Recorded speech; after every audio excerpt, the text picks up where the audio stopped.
Hello students, hello everyone. मैं कुलदीप गौतम आप सभी का स्वागत करता हूं इसी यूट्यूब चैनल पर कुलदीप सर इंग्लिश क्लासेस। दोस्तों, हम वीडियो डालते जा रहे हैं लगातार और आज भी एक वीडियो हम आपके लिए यहां पर रख रहे हैं। तो आपको पता है कि हमने पिछली वीडियो में जो अपलोड की थी उसमें हमने कंडीशनल सेंटेंसेज को समझा। कंडीशनल में भी हमने ये जो इमेजिनेशन वाले सेंटेंसेज हैं हमने उनको भी जाना। आइए इसी सिलसिले को हम आगे बढ़ाते हैं और चीज़ों को समझते हैं। तो मेरे दोस्तों, इमेजिनेशन कंडीशन हमने पहले आपको बताया था कि एक कंडीशन वाले सेंटेंस हमने कुछ इस तरीके से डिस्कस किए थे कि कंडीशन दे रखी होगी, रिजल्ट दे रखा होगा। कंडीशन होगी यदि तुम, जैसे मैंने कहा, यदि तुम ये करोगे तो ऐसा हो जाएगा, यदि वो करोगे तो ऐसा हो जाएगा, तो वो कंडीशन थी। लेकिन ये इमेजिनेशन की कंडीशन है। इमेजिनेशन की कंडीशन किस तरीके से है कि यदि ऐसा होता, ठीक है, काश में ये होता, यानी इमेजिनेशन कल्पना करना। आप कल्पना कर रहे हैं लेकिन रियलिटी नहीं है। उसमें क्या थी? रियलिटी थी कि यदि तुम मेरे पास आओगे तो मैं तुम्हें धन दूंगा। यानी कोई व्यक्ति वो कह रहा है कि यदि तुम मेरे उसके पास जाओगे तो वो तुमको धन दे देगा। तो आप समझ रहे हैं वो क्या थी? एक वो कंडीशन ऐसी थी जो कि रियलिटी पर बेस्ड थी, लेकिन ये इमेजिनेशन पर बेस्ड है। जैसे मैंने कहा, काश मैं राजा होता तो मैं सभी की सहायता करता। इसका मतलब है आप राजा नहीं है, आप राजा होते तो ही किसी की मदद करते। तो डेफिनेटली आप समझिएगा कि इमेजिनेशन वाले सेंटेंसेस ऐसे होते हैं जो अनरियलिटी को शो करते हैं, ठीक है, जो इमेजिनेशन पर ही बेस्ड होते हैं। तो हमने इसका स्ट्रक्चर देखो यहाँ लिख रखा है, imagination condition.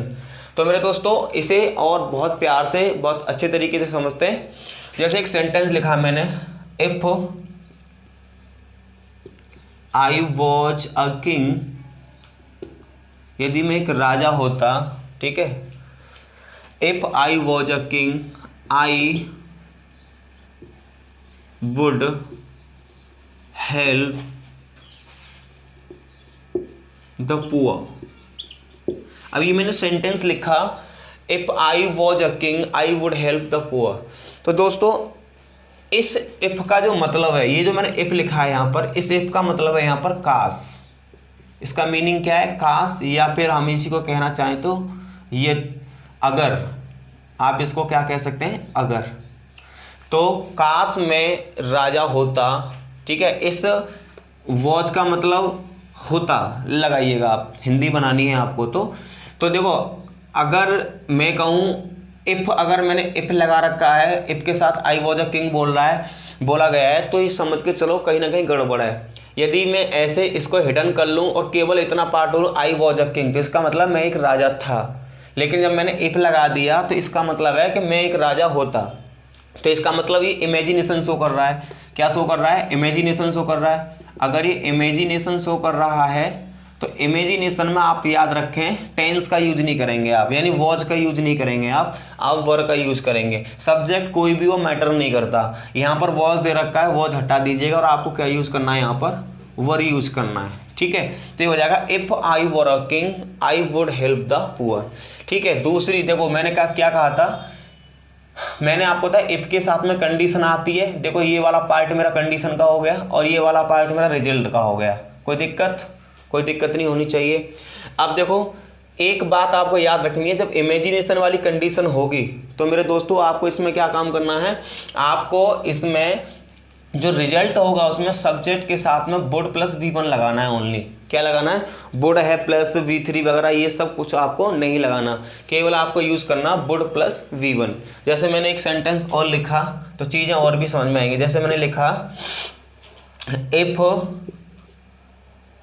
I was a bird, if I was a bird, तो मैंने लिखा काश में एक पक्षी होता। तो इसका मतलब है कि वो पक्षी नहीं है, वो कल्पना कर रहा है। भाई वो कल्पना ही तो कर रहा है कि वो एक पक्षी होता, भाई पक्षी नहीं है। तो इसका मतलब यह है कि आपने यहाँ पर आई के साथ वॉज यूज किया है। आई के साथ वॉज आता है टेंस के रूप में, लेकिन याद रखना यहाँ पर कल्पना की बात चल रही, तो आप यहाँ पर वॉज हटा देंगे, क्या यूज करेंगे? वर यूज करेंगे, ठीक है। जैसे एक सेंटेंस और मैंने लिखा है यहाँ पर, if he was alive, he was alive, he would help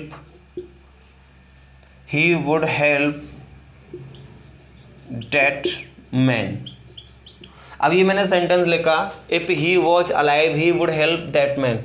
हमने कहा यदि वो जिंदा होता तो वो उस व्यक्ति की क्या करता, हेल्प करता। इसका मतलब है कि ये जो व्यक्ति है ये जिंदा नहीं है। अगर ये जिंदा नहीं है तो बात किसकी आ गई, इमेजिनेशन की। तो हम क्या काम कर रहे हैं यहाँ पर, क्या वॉज हटा करके हम क्या यूज करेंगे, if he were alive he would help that man. तो याद रखना ये वाला जो स्ट्रक्चर है काफ़ी पूछ लिया जाता है, आप समझ के चलना है इसको कि किस तरीके से यहाँ प्रॉब्लम दे सकता है। तो वो ज़्यादातर प्रॉब्लम क्या काम करता है कि आई के साथ वॉज लगा करके देता है, सिंगल सब्जेक्ट के साथ वॉज लगा करके देता है। लेकिन याद रखना सब्जेक्ट सिंगुलर हो या प्लूरल हो, सब्जेक्ट मेरे भाई सिंगुलर हो या प्लूरल हो फर्क नहीं पड़ता, हमको बोथ के साथ में क्या लगाना है, वर लगाना है, या फिर हमें क्या यूज करना है, वर्ब की सेकंड फॉर्म यूज करनी है। आप जल्दी से इनको कॉपी करिए फिर मैं आगे बढ़ता हूँ।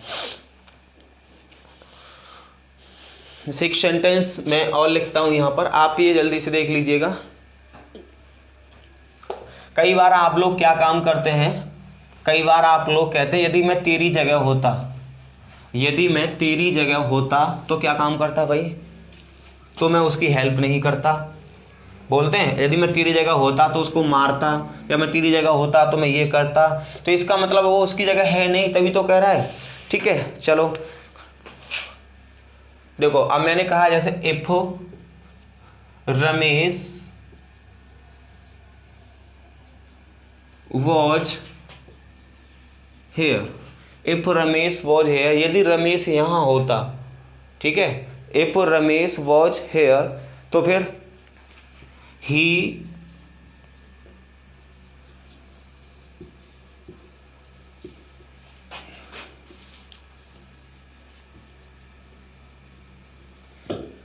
अब मैंने लिखा if Ramesh was here he would land me some money. चलो सही करो इनको साथ के साथ, देखो क्या आंसर आते हैं आपके।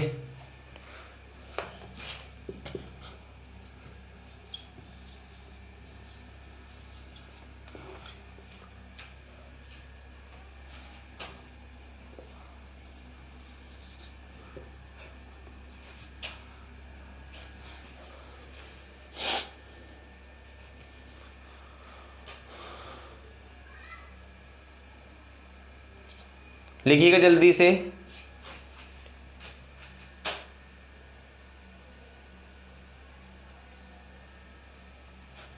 अच्छा ठीक है,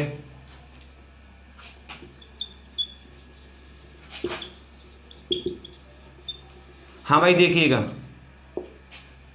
अब ये मैंने सेंटेंस लिखा है यहाँ पर, if I were you you would not help him.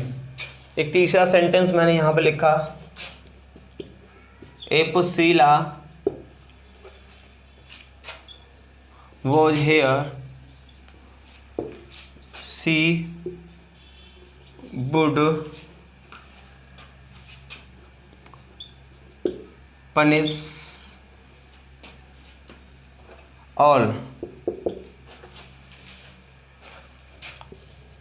If I was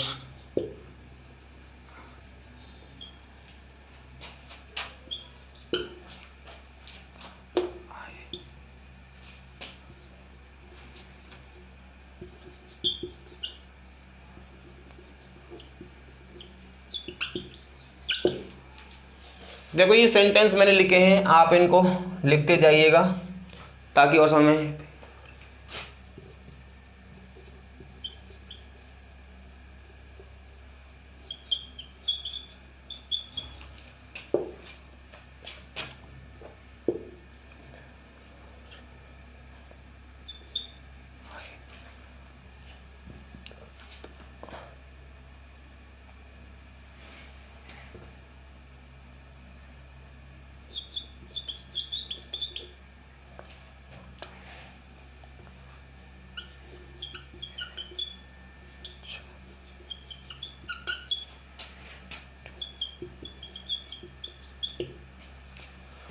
देखिए कुछ सेंटेंसेस मैंने यहाँ पे लिखे हैं दोस्तों, इन्हें अच्छे से समझने की कोशिश करो। आप पहले तो उसी पैटर्न पर बताइएगा जो मैंने अभी आपको बताया है कि किस तरीके से ठीक होंगे। देखो समझते हैं। अब जैसे कि एक चीज़ लिखी मैंने, इफ, देखो इफ आ गया, एक मिनट, इफ हो गया मेरा, इफ के साथ में लिखा रमेश वॉज हेयर, तो मैंने कहा यदि रमेश यहाँ होता, इसका मतलब रमेश यहाँ नहीं है भाई, या तो इफ ना होता तो सेंटेंस ये रमेश वॉज हेयर, रमेश यहाँ था, लेकिन इफ लगा रखा है तो इसका मतलब ये इफ क्या बता रहा है, इमेजिनेशन बता के चल रहा है। ठीक है भाई, क्या बता के चल रहा है, इमेजिनेशन बता के चल रहा है। इसका मतलब है कि रमेश यहाँ था नहीं, तो हमें करेंगे इफ रमेश वॉज हेयर, यदि रमेश यहाँ होता तो वह मुझे कुछ धन देता, कोई दिक्कत नहीं, सेंटेंस सही हो गया। फिर मैंने लिखा इफ आई वर यू, यदि मैं तुम्हारी जगह होता, आई वर यू, यहाँ तक तो ठीक है। You would not help him, तुम उसकी हेल्प नहीं करते। तो देखो जरा, मैंने कहा यदि मैं तुम्हारी जगह होता तो मैं उसकी हेल्प नहीं करता, तो ये वाला सब्जेक्ट और ये वाला सब्जेक्ट यहाँ सेम होना चाहिए। ठीक है, मैं क्या कह रहा हूँ कि यदि मैं तुम्हारी जगह होता तो तुम उसकी हेल्प नहीं करते, ये कोई सेंस थोड़ी निकल के आ रहा है। तो याद रखना ये वाला सब्जेक्ट ही अपनी बात यहाँ जारी करेगा, तो यहाँ पर यू की जरूरत नहीं, क्या आएगा, आई आएगा। तो if I were you I would not help him. आ जाओ आगे, मैं लिखा इफ शीला वॉज हेयर, यदि शीला यहाँ होती, इसका मतलब है कि शीला यहाँ पर नहीं है भाई, शीला यहाँ नहीं है, जब तो हम कह रहे हैं कि यहाँ होती, इफ लगाया हमने, तो यहाँ पर क्या आएगा, इफ शीला वर हेयर, यदि शीला यहाँ होती तो शी वुड पनिश ऑल, वो सभी को क्या करती, पनिश करती। ठीक है साहब, सी वुड हो गया, V1 हो गया, ऑब्जेक्ट हो गया, कोई दिक्कत नहीं। आगे मैंने लिखा if I was in Mumbai, यदि मैं मुंबई में होता तो मैं मज़े से रह रहा होता। तो एक चीज़ सुनो, पहली बात तो इफ लगा रखा है तो वॉज नहीं आएगा, क्या आएगा, वर आएगा। इफ आई वर इन मुंबई, यदि मैं मुंबई में होता तो आई वुड, अब मैंने वुड नहीं लगाया, वुड लगाना बहुत ही जरूरी है। तो यहाँ पर याद रखें, तो वुड कभी भी ना दे रखा हो तो वुड लगाने की कोशिश करें। तो यहाँ पर भी हमको करेक्शन करना पड़ा और इधर भी हमको करेक्शन करना पड़ा। ठीक है, आगे बढ़ते हैं। फिर मैं लिखा इफ ही वर मी, यदि वो मेरी जगह होता। तो पहली बात तो यह कि ये सब्जेक्ट है भाई, वह मेरी जगह है, तो हम यहाँ पर बात, हम दो की बात चल रही है ना, कि यदि वो मेरी जगह होता, तो याद रखना ये ऑब्जेक्ट नहीं, यहाँ पर सब्जेक्ट की ही जरूरत है मुझे। तो यदि वो मेरी जगह होता तो वह उसको एक चांस देता। तो बात भाई इसी की आ रही है, यही सब्जेक्ट है, इसी को रिपीट किया जाएगा, तो यहाँ आई नहीं आएगा, तो क्या आएगा यहाँ पर, इफ ही वर आई, यदि वो मेरी जगह होता तो वह, ठीक है, तो वह उसको एक चांस देता, मेरी जगह अगर वो होता, ठीक है, तो वह उसको एक चांस देता। तो यहाँ पर क्या आना चाहिए, ही आना चाहिए। तो ये हो जाएगा if he were I he would give a chance to him. I hope ये चीज़ आपके समझ में आ रही होगी। जरा इनको लिख लीजिएगा, फिर हम आगे बात करते हैं।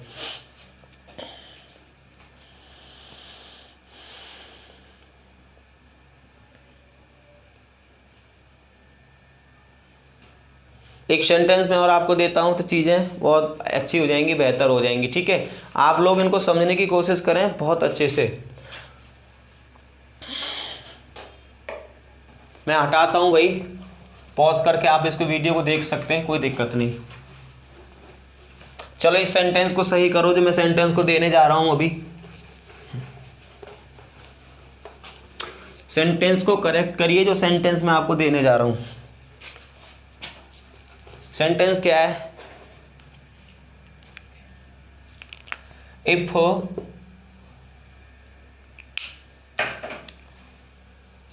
ही वर मी I would cancel the trip. अब ये सेंटेंस मैंने लिखा, इसे ज़रा सही करने की कोशिश करें, जल्दी से इसे सही करने की कोशिश करें।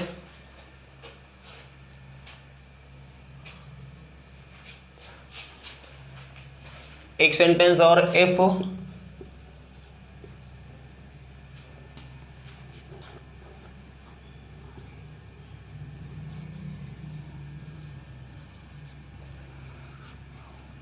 आई वर यू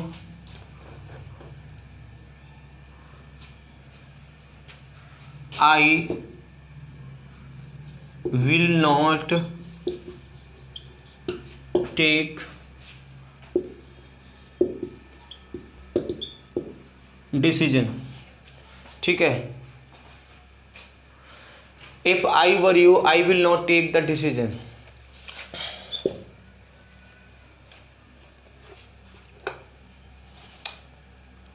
देखो, इफ ही वर मी, यदि वो मेरी जगह होता, इफ आ गया यहाँ पर, इफ ही वर मी, यदि वो मेरी जगह होता तो वो ट्रिप को कैंसिल कर देता। अब याद रखना ये वाला सब्जेक्ट, पहली बात तो हमको इसको सब्जेक्ट बनाना पड़ेगा, तो मी की जगह मुझे करना पड़ेगा आई। इफ ही वर आई, यदि वो मेरी जगह होता तो वो, अब बात इसी की चल रही है तो इसे भी हमें यहाँ पर लाना पड़ेगा, तो इसे यहाँ से हटा करके मुझे क्या लिखना पड़ेगा, ही। तो हो जाएगा इफ ही वर आई, यदि वो मेरी जगह होता तो he would cancel the trip, तो उस ट्रिप को क्या कर देता, कैंसिल कर देता। ठीक है भाई।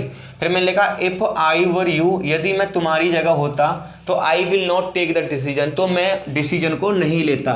तो समझो, पहली बात तो हम समझते हैं कि यहाँ तक आई के साथ वर लगाया कोई दिक्कत नहीं, यू आ गया कोई दिक्कत नहीं, यू सब्जेक्ट ऑब्जेक्ट दोनों होता कोई दिक्कत नहीं, इस आई के लिए आई आ गया कोई दिक्कत नहीं। लेकिन एक चीज़ सोचो, हमने आपको बताया था कि यदि इमेजिनेशन वाला सेंटेंस दे रखा है, यदि सेंटेंस इमेजिनेशन वाला दे रखा है तो कंडीशन में या तो वर आएगा या वर्ब की सेकंड फॉर्म आएगी, और रिजल्ट में हम वुड प्लस V1 ही लगाएंगे। ओके ठीक है, यही कहा था ना, तो वुड प्लस V1, तो यहाँ आ जाएगा would not take the decision.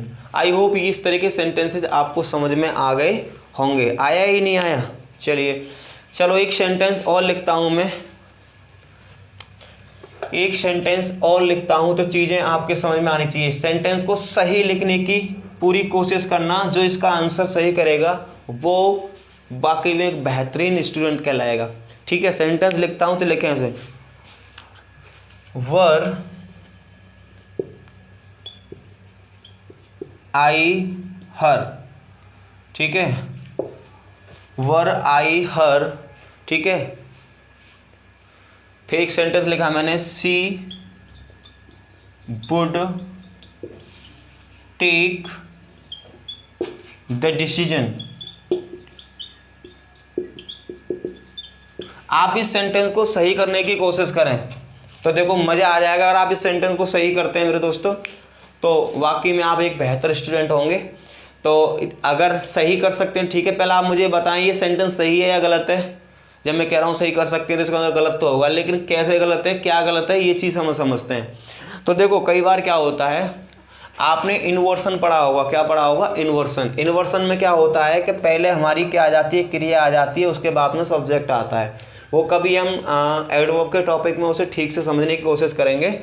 अब मैंने यहाँ पर लिखा वर आई हर she would take the decision, ठीक है, वर आई हर she would take the decision.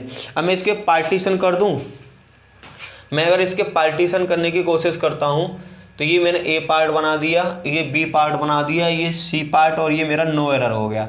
आप मुझे बताएं कहाँ इसमें प्रॉब्लम हो सकती है। ये ए पार्ट हो गया, बी पार्ट हो गया, this is my C part and this is my D part, ठीक है, नो एरर। तो मेरे दोस्तों वर आई हर सी, अब इस सेंटेंस को जरा मैं ऐसे लिखूँ तो आपकी शायद समझ में आ जाएगा। मैंने लिखा आई वर, ठीक है, आई मैंने लिखा यहाँ पर इफ आई वर, ठीक है, her she would take the decision, take the decision. अब देखो समझो, if I were her she would take the decision. अब देखो समझो, समझना क्या है, मैंने यहाँ पे इफ लगाया, इफ के साथ आई सब्जेक्ट हो गया, ये मेरा सब्जेक्ट 1 हो गया, वर, ठीक है, कोई दिक्कत नहीं। अगर वर के बाद हमें सब्जेक्ट दूसरा चाहिए तो यहाँ पर दूसरा सब्जेक्ट होने की वजह से यहाँ पर क्या आना चाहिए, सी आना चाहिए, कोई दिक्कत नहीं, सब्जेक्ट 2 हो गया। अब हमें पता है कि यदि मैं उसकी जगह होता, सी की जगह होता, तो मैं डिसीजन नहीं लेता। वुड नोट कर दीजिएगा, यहाँ पर भी आप वुड नोट कर लीजिएगा, थोड़ा सेंस आ जाएगा, ठीक है। तो मैं लिखा इफ आई वर सी, यदि मैं उसकी जगह होता तो मैं डिसीजन नहीं लेता। तो इफ आई वर सी, सी। अब देखो यहाँ पर जो सब्जेक्ट सी आया, अब इसकी बात नहीं चल रही, इस वाले सब्जेक्ट की बात चल रही है, तो हमें इसको देखते हुए यहाँ पर सी का यूज नहीं करना, हमें क्या यूज करना है, आई ही लगाना है। तो ये हो जाएगा if I were C I would not take the decision, ठीक है। आ जाओ, तो आपको समझ में आ गया होगा कि हमने इस सेंटेंस में थोड़ा सा इसे इस तरीके से लिखने पर ये करेक्शन किए। अब समझ के चलो, अगर मेरे दोस्तों अगर इस सेंटेंस को हम अगर इस सेंटेंस को हम इस तरीके से बनाएं तो देखो, जब हम इस वर को, ये जो आई के बाद वर आया, इस वर को अगर हम सब्जेक्ट से पहले लेके जाएं, ठीक है, तो इसका मतलब भी क्या होगा, इसका मतलब भी कास ही होगा। लेकिन जब हम वर को सब्जेक्ट से पहले लेके जाएंगे तो ये अपने आप में कास का सेंस देगा और फिर तब इफ को लगाने की ज़रूरत नहीं है। किसको लगाने की ज़रूरत नहीं है? इफ को लगाने की ज़रूरत नहीं है, क्योंकि इन्वर्सन यूज हो जाएगा। इन्वर्सन यूज में फिर यहाँ पर इफ की ज़रूरत नहीं है, सेंस वही निकलेगा। ठीक है, अब समझते हैं। जैसे मैंने यहाँ लिखा वर आई हर, ठीक है, तो इफ की ज़रूरत नहीं है। अगर मैं इसे आई को ऐसे मान लेता, आई were her, if I were हर, तो सबसे पहली बात तो यह है कि यहाँ पर वर है, कोई दिक्कत नहीं, इमेजिनेशन वाली बात है, और ये कंजंक्शन का भी काम कर रहा है, कोई दिक्कत नहीं। लेकिन यहाँ पर हर नहीं आएगा, क्या आएगा? सी आएगा। दूसरी बात, इसी सब, ये हो गया मेरा सब्जेक्ट 1, ठीक है, और ये हो गया मेरा सब्जेक्ट 2, और इसी की चर्चा पुनः चल रही है यहाँ पर, तो यहाँ पर सी नहीं आके क्या आएगा? आई आएगा। तो सेंटेंस कैसे बनाइए? Were I she I would not take the decision. तो पार्ट एरर कौन सा हुआ? हमारा ए हुआ। तो कई बार इस तरीके के भी सेंटेंसेस हमें देखने को मिलते हैं, तो घबराने की जरूरत नहीं है। इन्वर्सन यूज देख लेना, अगर वर का स्टार्टिंग में यूज हो रहा है तो समझना कि वो भी इमेजिनेशन कंडीशन की ही बात चल रही है। आइए समझते हैं आगे। जैसे कि बेटा इफ का मतलब क्या होता है? कास होता है। वैसे भी कुछ वर्ड और होते हैं, उनका मतलब भी क्या होता है? कास होता है, और वो भी क्या बता के चलते हैं? इमेजिनेशन बता के चलते हैं। आइए समझते हैं उनको भी और देख लेते हैं। जल्दी से आप इनमें थोड़ी सी अपनी निगाह निकाल लीजिएगा, फिर हम आगे बात करते हैं।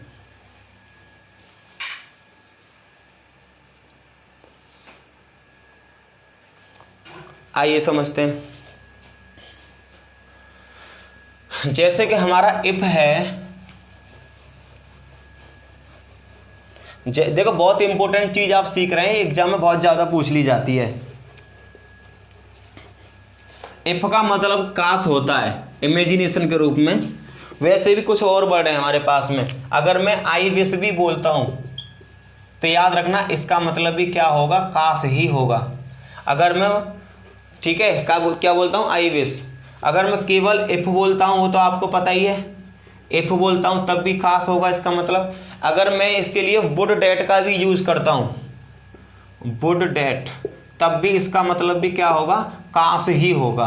तो याद रखना आई विश आ जाए, इफ आ जाए, ठीक है, तो इनके बाद में सब्जेक्ट आएगा। सब्जेक्ट के बाद में आपको वर ही यूज करना है, या फिर वर्ब की सेकंड फॉर्म यूज करनी है। नो प्रॉब्लम, कोई प्रॉब्लम नहीं होनी चाहिए। आगे बात करते हैं। इधर आपको वुड प्लस V1 का ही यूज करना है, कोई दिक्कत नहीं होनी चाहिए। तो I wish if you would date, I wish if you would date, subject were V2 would, ठीक है, प्लस V1। आप इस पैटर्न को याद रखेंगे तो कोई दिक्कत नहीं आएगी। समझ रहे हैं मेरी बात को? एक दो सेंटेंस हम देखते हैं। जैसे मैंने कहा I wish I was a poet. मैंने दोस्तों एक सेंटेंस लिखा I wish I was a poet. अब मुझे बताओ इस आई विश का मतलब क्या होगा? इफ हो गया। इस आई विश की जगह पर हम क्या यूज कर सकते हैं? इफ यूज कर सकते हैं। There is no problem. तो आई विश लिखा मैंने, आई विश का मतलब क्या हो गया बेटा? कास हो गया। आई विश का मतलब क्या हो गया? यहाँ पर कास हो गया। मैं लिखा कास आई वॉज अ पोइट। अगर बेटा मैं यहाँ पर कह रहा हूँ कि मैं कवि था, अगर मैं रियलिटी में कवि हूँ, रियल में कवि था मैं, तो फिर मैंने आई विश क्यों लगाया? तो यहाँ पर याद रखना आई विश का हम यूज नहीं करेंगे। क्या करेंगे? बिल्कुल करेंगे मेरे भाई। आई विश को नहीं हटा सकते क्योंकि ये कंडीशन है। हम यहाँ पर वॉज का यूज नहीं करेंगे, तो मुझे लिखना पड़ेगा I wish I were a poet. तो इस तरीके के सेंटेंसेस भी हमको देखने को मिलते हैं। जैसे कि मैंने दूसरा सेंटेंस यहाँ लिखने की कोशिश की, आई विश, ठीक है, आई विश काश। इस आई विश का मतलब क्या होगा? काश। आई विश आई वॉज या वर अ सिंगर। काश मैं एक सिंगर होता। क्या होता? काश मैं एक सिंगर होता। धीरे धीरे से मेरी जिंदगी में आना, क्या होता जी, सिंगर होता। तो आई विश आई वॉज, आपको पता है कि आई विश लग गया तो इसका मतलब इमेजिनेशन हो गई, काश की बात हो गई। तो यहाँ पर हमें वर का यूज करना है, नॉट वॉच। तो हो जाएगा I wish I were a singer. तो इस तरीके के सेंटेंसेस भी आते हैं तो कोई प्रॉब्लम नहीं लेने की। जैसे मैंने लिखा, आप कहते, क्या कहते, काश मेरा दोस्त जिंदा होता, काश मेरा दोस्त जिंदा होता। तो आप क्या लगाएंगे, would that my friend was alive. भाई कहाँ दिक्कत हो गई, मैंने लिखा would that my friend was alive. मेरा, अब देखो काश, आप यहाँ पे इफ का भी यूज कर सकते हैं, आप यहाँ पर किसका, आई विश का भी यूज कर सकते हैं, देयर इज नो प्रॉब्लम। तो काश मेरा दोस्त जिंदा होता, तो माई डियर स्टूडेंट क्या आना चाहिए यहाँ पर, would that my friend were alive. कोई दिक्कत नहीं होनी चाहिए ना, बिल्कुल नहीं होनी चाहिए। तो समझ लेना, आई विश आए, वुड डैट आए या फिर इफ आए, अगर इमेजिनेशन की बात चल रही है तो हमको इन सब के साथ में वर का यूज करना है या फिर वर्ब की सेकंड फॉर्म का यूज करना है। आई होप आपकी बात समझ में आ रही होगी। चलिए जल्दी से आप लिख लीजिएगा, फिर हम आगे बात करते हैं। तो मेरे दोस्तों ये काफ़ी इंपॉर्टेंट चीज़ आप पढ़ रहे हैं, एक दो सेंटेंस हम इसका देख लेते हैं तो और भी चीज़ें क्लियर हो जाएंगी।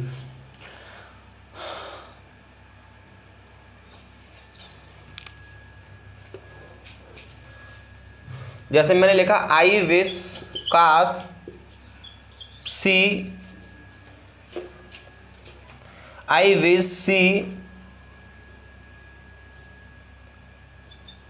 was a lawyer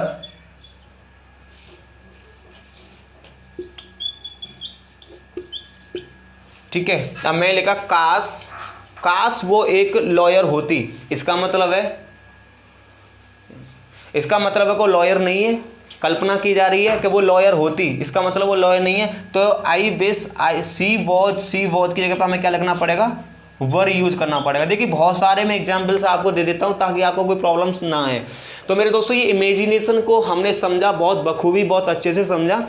इमेजिनेशन के कुछ एक सेंटेंसेस, कुछ एक पैटर्न और बताएं जो कि बचे हुए हैं, जो कि मैं आपको कल की क्लास में कराऊंगा। तो मिलते हैं नेक्स्ट क्लास में नेक्स्ट कॉन्सेप्ट, मतलब बेहतरीन कॉन्सेप्ट्स के साथ। ठीक है, आज इतना ही।